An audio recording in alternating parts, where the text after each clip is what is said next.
They see it good. This is on my personal Facebook page. Trust me, they've seen worse.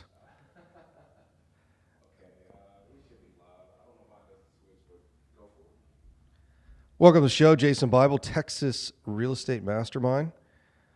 Today's theme of the show, don't stop. Had a real interesting conversation last week. Spoke at a couple of different events last week. I want to thank everybody for coming out. We got a bunch of events this week. I've got the Red Talk real estate discussions on the 2nd. We're going to talk about goal setting, how to find success in 2023. I'm going to bring out the glue sticks and construction paper. We're getting that basic. Folks, this ain't that hard. Boy, we are making it hard, aren't we? Everybody all of a sudden, they went from virus expert. This is one of the things, I've not talked about this in a long time. One of my favorite things about COVID is people who couldn't pass a high school biology class were explaining to the rest of us how COVID-19 has been around. COVID's been around forever. And I'm like, yeah, it's a class of viruses. And there was a big conspiracy theory.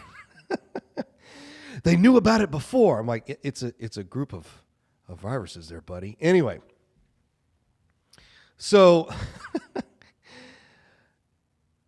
now everybody's an expert on interest rates and the Federal Reserve and the economy. Here is what I'll tell you. Everyone is wrong when it comes to this. And let me explain why. In the middle of the summer, when we were trying to update some of our models and jobs reports were anywhere between a 3 and an 8 sigma miss, I'm sorry, your predictive analytics get blown completely out of the water. Like, I threw my hands up. We had an 8 sigma adjustment, which 8 sigma is it has a 0.0000001% chance of happening. That's it. That's the likelihood of that happening, 0.00001%. Then the next month, we had a 3 sigma revision, which is like 0.002 or something. So they are statistically probable, but almost impossible to happen. And we had 2 months in a row like that. The jobs reports were just so strong. And how do you model that? How do you say the world's going to end and, run around with your hair on fire? Like, it doesn't make any sense at all. Like, there's just no rational thought that comes out of that. One of my favorite quotes these days is, you can't change someone's emotions. And the problem is that most real estate investors are incredibly emotional. How do I know? Because I work with a lot of them. They're insanely emotional. Like, they really don't. Everyone tells me, Jason, I'll do the deal if the numbers make sense. And then I show them a deal. And they're like, no, I mean, this is why all these reasons are not going to work. Well, show me where that is in your model. And it's just all emotional garbage. It's really what it is.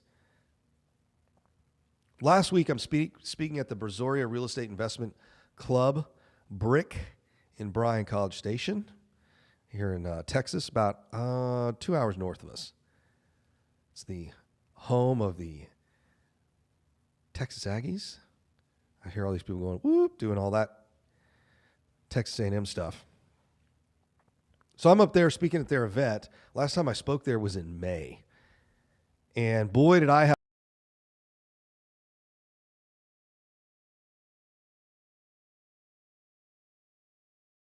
it implode. And it tested the theory which has always been true, and that is interest rates have nothing to do with the price of real estate. There is no chart out there, there's no math out there that says interest rates go up, prices of real estate go down. There is nothing out there that says that. And if you want proof, go back and look at the 70s and 80s. In the 70s and 80s, interest rates went from 6-7% to like 20. And what did the price of real estate do? Just kept trucking on up, following those rates up. And then as rates came down, price of real estate kept going up. There was no big collapse. There was no calamity. And for you, those of y'all who don't believe me, for those of y'all who are a little bit older than I am, remember when you bought your first house, this is how I get reminded of it all the time. Jason, back in my day, because you may not remember this because you're only 45, but back in my day, we used to walk uphill both ways to school in the snow with no shoes on. You're like, okay, great. And we paid 20% interest rates on our first home, and we liked it. And I'm like, all right, man, I don't know what that has to do with this conversation, but okay. And they'd say, you don't know what it's like to do real estate in a high interest rate environment. And I'm like, well, I can go back and look at the data. And it looked like it really wasn't any different than it is now. I mean, that's the shocker. Here's another one I'll give you that's kind of a big real estate lie. Well, Jason, when the market goes into foreclosure and there's a recession, you have more renters. That may be true, but what happens to leases? Lease rates don't go up. There's a fundamental of economics here, and everybody kind of misses it. Rents don't go up. You know when rents go up? When there's lots of jobs and there's a shortage of housing. Price of real estate goes up. You think there's a real estate crash and you think there's a job loss recession? People are going to be renting? No, because they have no money. That's the problem. You have $0 in your checking account. You ain't owning or renting. You have $0. You can do nothing. You can live with your parents or under a bridge. And you can see that in the data. There's a lot of these common real estate tropes that are just not true. So I'm chatting with a buddy of mine. He is about my age, but he's been in real estate twice as long. He got in his 20s. I got into my 30s. And he's like, man, I follow all the data you do. I read the same stuff you do. In fact, I read all these other stuff. I said, I still keep looking for the same person that is reading the same data I am that comes to a completely different conclusion. I still haven't found that person. Because when I present the data, I'm like, look, here's the data, man. You tell me. And he's like, wow, it still seems like real estate's cheap. I'm like, it sure is. If you bought 12 homes in December of 2019 for $185K each, 12 homes, $185K each, you would have made $1 million in appreciation. $1 million. That's 40%. It's like just over $1 million bucks.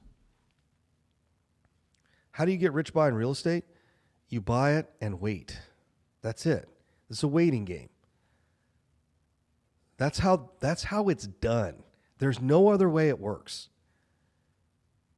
You buy it and you wait. You're not going to get rich on notes.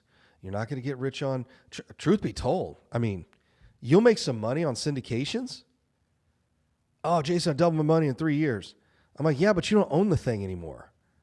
You guys sold it to get your money out. Well, that's it. Game's over. You got to hold on to the asset. That's where the money's made. Best investors I know in this market. It's real simple. They buy it, hold on to it. They refinance if they need some cash out, and they just keep moving. But it's amazing to me to see these investors fail the most simple and basic math tests. And when you sit down and you look at this logically, the only conclusion you come to is you just don't stop. The price of wood is back up. I don't know if you guys have paid attention, but in certain products, it is above its high during COVID. When we get back from the break, I'm going to talk a lot more on what the actual strategy is here. It's Jason Bible, Texas Real Estate Mastermind.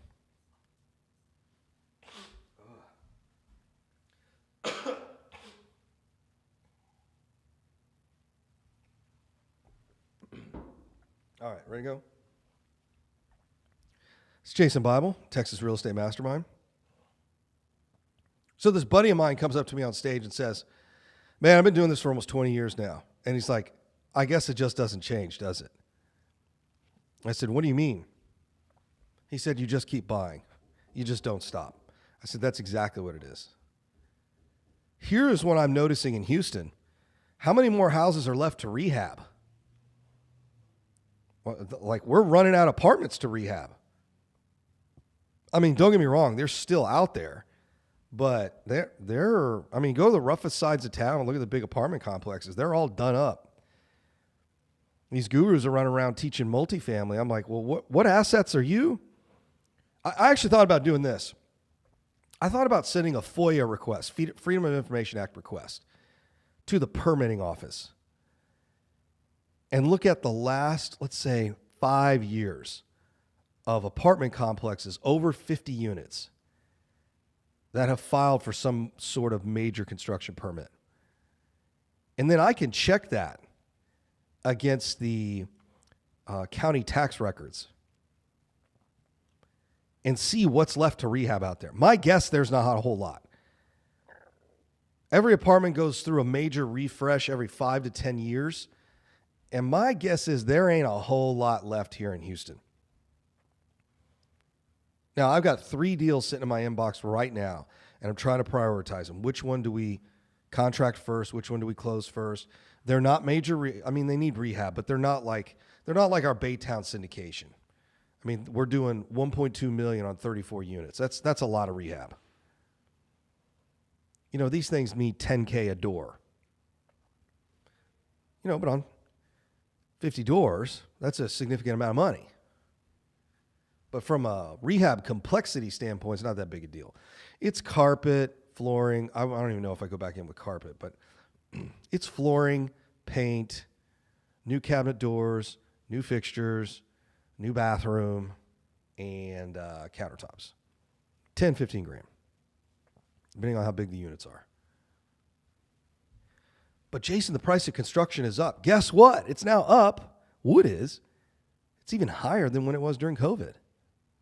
There's a multitude of reasons for that. But the reality here is prices ain't going down. You'll get some fluctuations in the marketplace, but you're not going to get it's all going to go back to 2019. In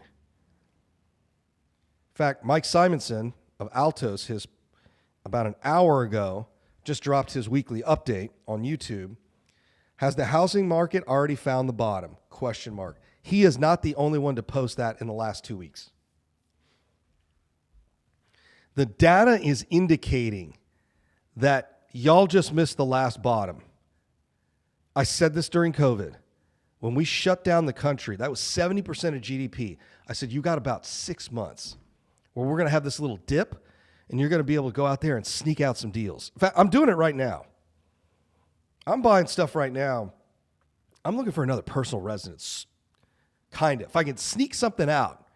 In other words, if I can get away with something that in a normal marketplace I'd never get away with, that's a win. So I'm making some offers right now, basically telling sellers, you don't know where rates are going to go. That's true. You don't know what the summer looks like. That is also true. I think it's going to be great, but I also like to tell a seller, hey, can you afford to not sell this house? Because there's a risk your prices could continue to decline. Now, the price declines we experience in the fourth quarter are called seasonal adjustments. It's completely normal. Like, this doesn't mean the market's crashing. If you look, there's seasonality of real estate. The peak, actually the start of the peak is going to start here in the next couple of weeks. I like to call it President's Day. It's that MLK President's Day between there, January, February-ish. Definitely by President's Day, you start to see the market rebound from the summer. Nationally, the reason that's the case, because a good portion of y'all live in cities and states where there's this white frozen stuff everywhere. It's great for skiing, but it's awful for everything else. So there's snow and frozen tundra in the north of the country, and that impacts a lot of real estate markets. In fact, I know flippers that pick their paint colors based on when it's going to snow when they list the property, or if it's in the winter, or if it's in the summer. It's pretty common. We don't do it down here in the South because, aside from there being some leaves on the ground, our real estate looks kind of the same. But if you're going to be listing and showing a house when it's snowing, you want a different set of colors. That's a topic for another day. It really is not germane to Texas at all. So what's the strategy? You just keep buying. And this looks eerily familiar to what we went through 2 years ago. Everybody's getting nervous. Rates went up. Oh my God, oh my God. Like everyone's running around with bated breath at the real estate clubs. Is there a crash? When's a crash? When's a crash? When's a crash? I literally have heard that for 10 years now. When's a crash? When's a crash? When's a crash? I'm like, dude, real estate runs in 20-year cycles. That doesn't mean there's a crash. It's a little correction. Doesn't mean the world ends. Doesn't look like 2008. So everyone's running around with bated breath. Oh my God. Oh, I don't know. I don't understand. I'm so scared. And then you look at the data, and Mike on Altos Research basically says, guys, we may have just hit the bottom. Everyone's looking around going, what? That was the bottom? What? That didn't feel like a bottom. Yeah, because you're not really paying attention.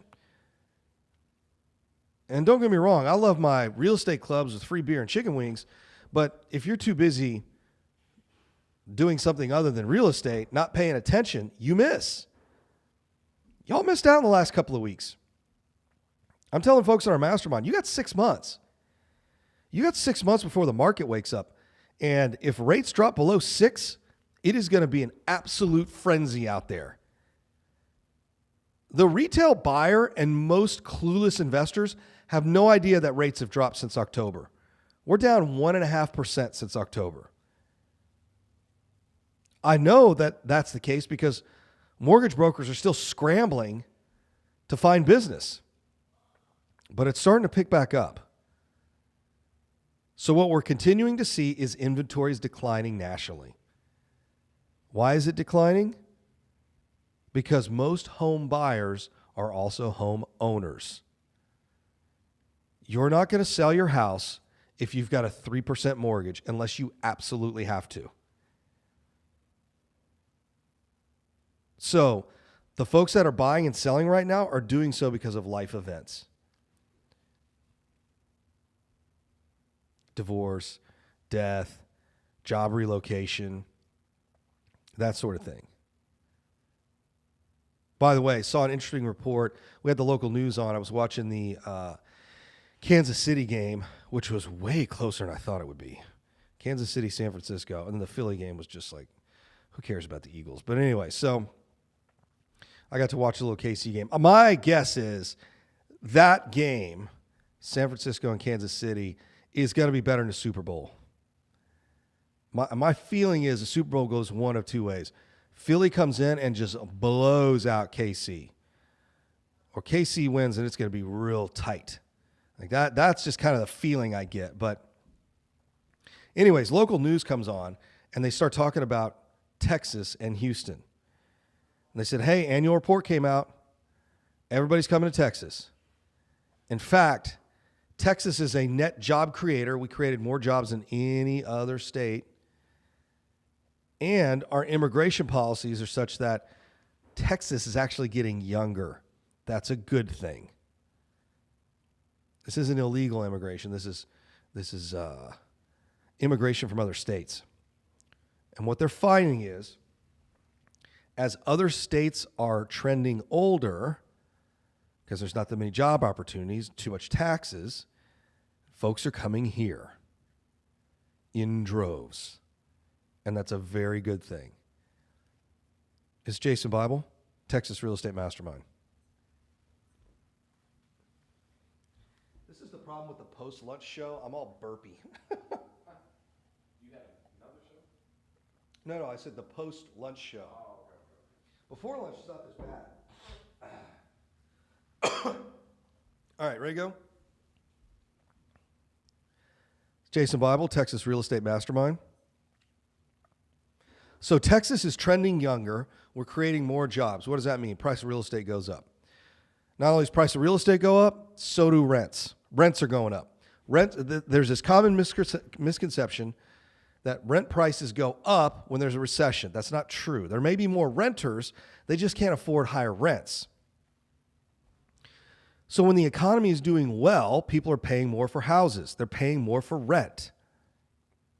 It shocks me when I get out into the suburbs. Absolutely shocks me how many Class A apartments are going up in, like I'm down in Siena a lot, Mo City and Sugar Land. And I am blown away by how many Class A apartments they're building down there. Like there's a ton of them going up. Good economy, good schools, command higher rents. I'm working on a little project right now, and I'm focused on 2 school districts, and I'm having a blast with it. People are there because it's good school. Texas schools matter.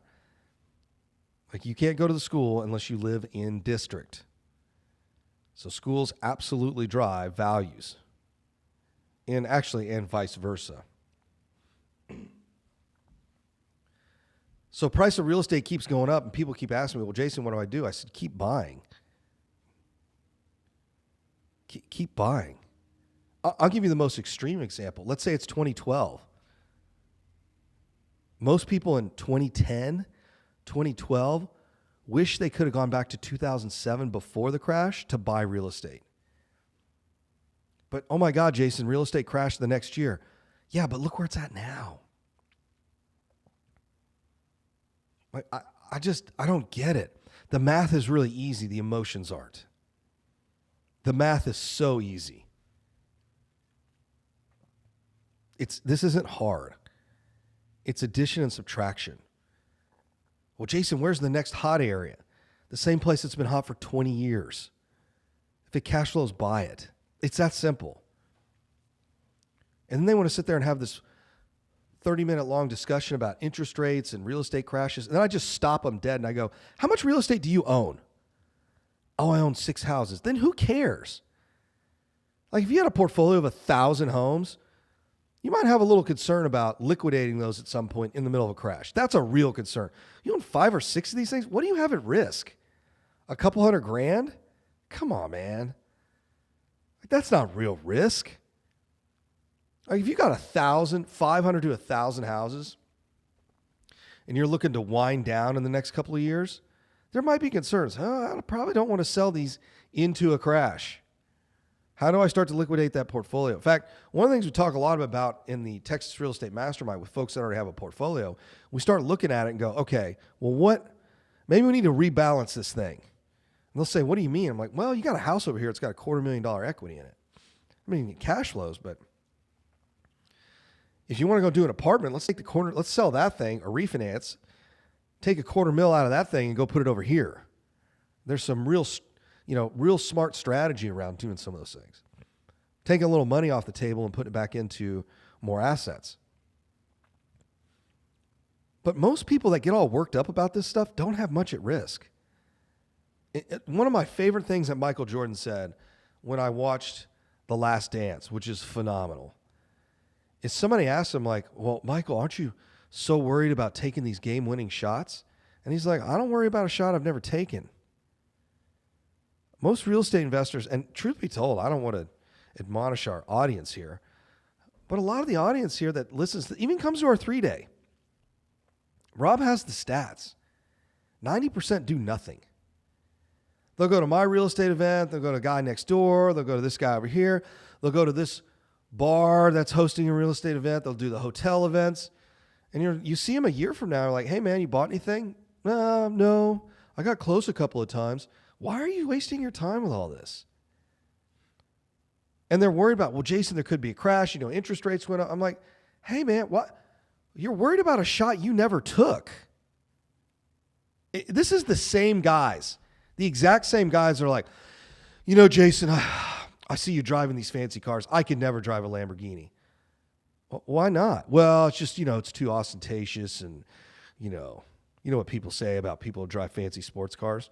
I'm like, I don't know. Can you even do that? Oh, I don't know if I'd want a private plane. I mean, the upkeep and the liability. And, well, can you afford one to begin with? Like, well, it's so funny. People are worried about more. People are so worried about my money. I'm like, why? What are you worried about what I'm doing? You're worried about a real estate market you don't even participate in. That's the sad part. Like, you're worried about something you don't even do. It's like watching reality TV show and somebody gets their feelings hurt and you're talking about that for a week. Oh, who cares? What does that have to do with you? Oh, Jason, this market, it could crash and interest rates could double and, tenants could burn down. You don't even own a house, man. What are you worried about? You're worried about a shot you are never going to take. We're sending out emails right now. Price of the Texas Real Estate Mastermind is going up in February. I don't know if it's February 1st. I don't know if it's a full week in February. Somebody in our marketing team said, hey, we're raising the price another $10,000. I said, all right, well, whatever. Just tell me what I need to do, guys. They're like, mention it on the radio. I'm like, all right, fine. And the funny thing is we're following up with all these people, and they're like, I remember when this thing was peanuts compared to what it costs now. And I'm like, right, we have proof of concept. We can show you with absolute certainty. I can show you the roadmap that will make you successful in real estate. How do I know? Because we've done it with like 100 other people. This works. I think our success rate is 86, 83, something like that. Definitely higher than 80%. I mean, this isn't difficult. What's difficult is going on between your ears. You put all this garbage in there. Oh, Jason, I could never drive around town in a Corvette. Like, well, why is that? I think that says more about you than it does me. But can you even do that? It's so funny to me. It's that, again, I'm trying to think of the best analogy to come up with. I really see it with single guys at the bar. When I used to go out a couple of times a week, really just going to watch games or, single guy, go over and chat up some cute gal at the bar. My rule was always this: find the prettiest one and start there. I know it's going to make some of you uncomfortable, but it's great because you'll get some guys like, well, I don't know. Come on, dude. That's the hottest girl in the bar. And then I just get up and go. I used to have one guy I used to hang out with. He would get so angry. He's like, you do that every time. I'm like, what's wrong with that? Well, it's, you start talking to them, they give you your number, and then you guys start chatting, and you go on a couple of dates, and, what if I want to go chat with her? I'm like, well, get off your butt and go talk to her. She's not going to bite. She's 5'4", 115 pounds. The worst she can do is throw a drink in your face. In fact, that's actually a really good outcome because she will remember that the rest of her life.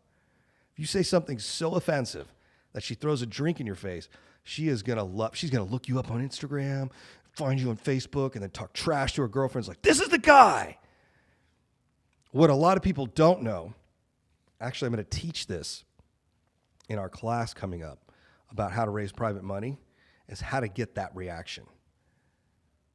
Because some people think love and hate are opposites of each other. In the brain, they're actually not. In the brain, they're really close to each other. That love-hate dichotomy. What you don't want is indifference, which is what most people get. It's Jason Bible, Texas Real Estate Mastermind. I'm doing something else. Oh, okay. I'm running out of time. Oh, okay. One more second. I'm giving everybody a little game theory today. All right, welcome back. Texas Real Estate Mastermind. It's Jason Bible. I've made everyone uncomfortable already. I'm totally okay with it. You're just going to have to get used to it. Why is getting a drink thrown in your face a good thing? Simple. They will remember that the rest of their lives. I'm telling you right now. Because you're around gal, you're dating a gal, her or girlfriend start, chatting about something. You remember that guy? 5 years ago, he said something crazy. I don't remember what he said. And I threw that drink right in his face. Look, I still follow him on Facebook. Every time. It's like every time. You're worried about what the hottest girl at the bar is going to say to you, and you don't have the courage to get up and talk to her. It is the same thing in real estate. Jason, this doesn't look like a great deal. I'm telling you right now, that's a great deal. Get off your butt, go over and make an offer on it. Well, I don't know. There's this. What's the lot size? Is there like sub-slab plumbing? Look, you don't know until you go over there and start talking. You don't know until you start dating this property. It's called the option period. That's what we call it in real estate. You're not marrying this thing out of the gate. You've got an option period. We're going to do a little dating. We're going to get to know each other. We're going to hire an inspector who is licensed to vet these crazy houses. That is their job. And some of these houses are real crazy. You're like, whoa. There is a world of hurt coming on this one. This one's had some really bad owners. Time to move on. But here's what happens about 99% of the time. You cozy on up to that house. You're going through the option period, looking good, and you're like, wow, okay, this might work. You get the appraisal back, and you're like, wow, it's worth more than I thought it was. And then you're going to lock that deal up and close it. And then you're going to start the rehab. And much like any marriage, the first couple of years a little rough, a little ups and downs. That's what landlording is. First year or two, it's a little rough. Then by about year 3 or 4, you're used to it. You're like, okay, this is how I deal with this. This is how I deal with that. Not that big a deal. I call this guy to fix this problem. I write a check over here. It's renting up. We had to evict a tenant. No big deal. This is how that process works. Like you're prepared for it. You've got experience. Randy Pauck used to say before he passed away that experience is what you get when you don't get what you want. Part of that's true. You're like, well, I got some really good experience. Hopefully most of it's profitable. But that's the reality. Like most people talking about real estate don't even practice it. And I'm going to make this as base as possible because I think this relates to just about everybody out there. It's like getting dating advice from someone who's never been on a date. Like, why would you take their advice? Taking marriage advice from somebody who's never been married. My favorite is parenting advice from people who've never had kids. But then let's take it a step further. I don't listen to those people anyway. What I do instead is I find the ones that are most successful. Hey, man, you seem to be pretty good with ladies. How does that work out? Hey, come on out, man. I'll show you how. This is what I do. I just go up and talk to them. I'm like, that's it, huh? He's like, well, you got to be kind of funny and you don't be weird or anything. This is what I do, man. Somebody's got a really great relationship. They're going through that courting phase, have a lot of fun, doing all the dating thing. Hey, what do you guys do? Oh, man, we do this day, we do this. You ought to take her here, do that. Like, that's actually a lot of the stuff me and my buddies share. Married guys with kids is a little bit different, but even the young married couples who don't have kids, it's like, well, what are you guys doing? Oh, we do this. You guys ought to check this out. It's awesome. We went and did this on New Year's. You know, look at this. All right, fine. You start doing that. Everybody starts having fun. Same thing in a marriage. Hey, some things seem to be working out for you guys. What's the best advice you could give? And guys who are really on top of their game are not going to say something stupid like, well, happy wife, happy life. That doesn't work. That's not real advice. That's just ridiculous nonsense. Oh, she just lets, she's my better half. I'm just this dutiful husband. Like, that doesn't work. Like, what's the real practical advice? How do you make this successful? How do you intentionally, that's the most important piece, make this successful? That's why I don't take any advice from people that are not doing stuff like I'm doing or are not in a place that I want to get to. So when I get around all my successful real estate buddies, here's what they tell me. Man, we just keep buying. Here's the way I've been putting it lately.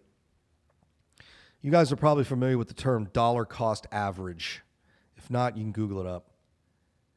But I will just, if there's a big real estate crash, I'm just going to dollar cost average all the way down. I'm going to keep buying all the way down, and I'm going to keep buying all the way up.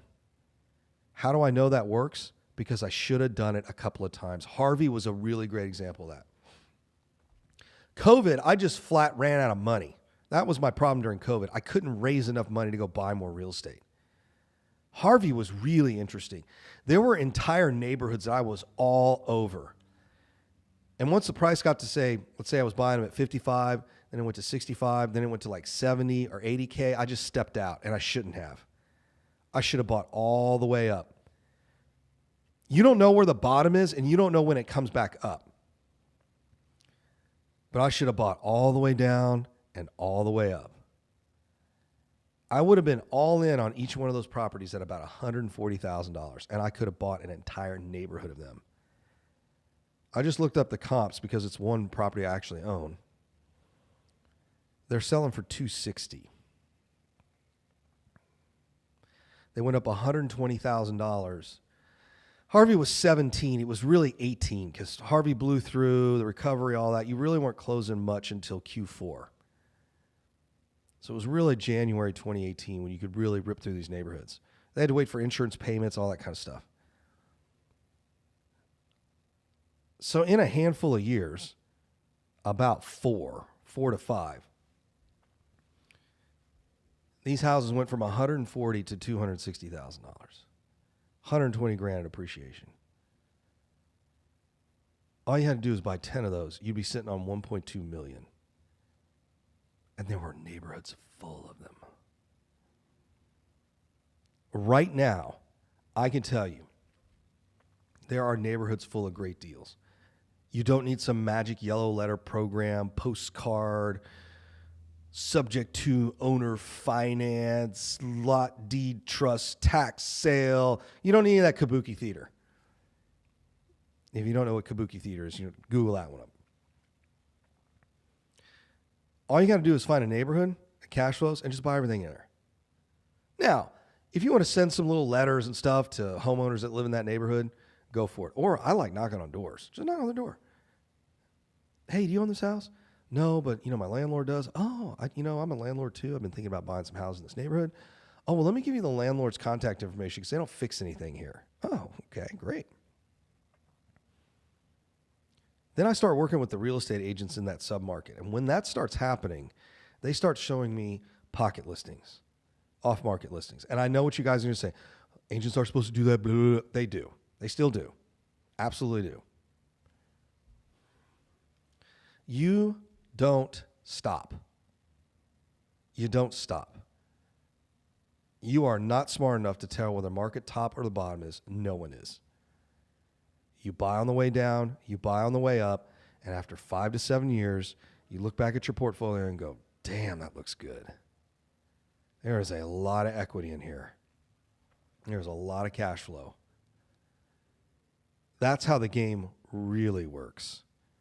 You just keep buying. It's Jason Bible, Texas Real Estate Mastermind.